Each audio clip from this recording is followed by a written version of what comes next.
The Schlieffen Plan was the brainchild of a German field marshal, which was drawn up in 1905. The idea was that Germany would focus on the French first rather than the Russians, who they believed would take some time to mobilize and move to the Eastern Front. His idea was to completely focus on the French and to go around French fortifications on the German border, by invading through the neutral Belgium and then quickly taking Paris, forcing France to come to the negotiation table and surrender to the Germans, who would then quickly turn around and then focus on the Russians.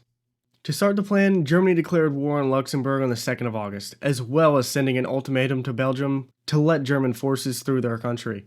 Belgium refuses Germany's entry and attempts to stay neutral, with the backing of Britain behind them if Germany does anything suspicious. However, on the 3rd of August, Germany declared war on France and Belgium in a surprise attack. The United Kingdom joins the war, backing Belgium's neutrality on the 4th of August, and the Belgians attempt to slow the Germans' advance near the fortress city of Liège, attempting to buy crucial time for Entente forces to enter Belgium and protect her. Germany then commits many massacres within the city, as well as across Belgium, what we would call today as war crimes. The British newspapers took these actions and began to run with it, in a propaganda campaign to smear the German image, turning neutral nations against Germany.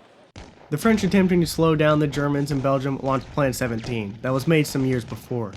The plan was much like the German Schlieffen Plan, which was to attack through Belgium and encircle the Germans, and to take their industrial heartland. However, not wanting to get the British on the wrong side of the war, they changed the plan and focused on their lost province of Alsace-Lorraine, which they had lost in the Franco-Prussian War some decades before. They initiated an all-out attack in the region in a hopeful break into Germany and to cause the Germans to surrender quickly. However, the German defenses were too strong, and France failed miserably. At the Battle of Mons on the 23rd of August, where British forces began to see their first taste of combat in the First World War, and attempted to stop the German advance towards Paris. However, they were heavily outnumbered and began to retreat into France. Overwhelmed by the Germans, the British and the French would leave Belgium to its fate and fall back to a better defensive position behind the river of Marne in France.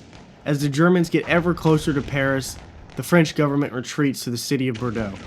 The Entente halted the Germans in a desperate counterattack, capitalizing on German overextension and exhaustion, stopping them roughly 40 miles from the French capital of Paris in the First Battle of the Marne from the 6th to the 12th of September, causing the Germans to retreat to take up better defensive positions. The front then begins to somewhat stagnate. Then a battle of attempted flanking begins by both sides, and a race to the English Channel begins, causing the Belgian army to barely escape as the Germans cut them off from their homeland.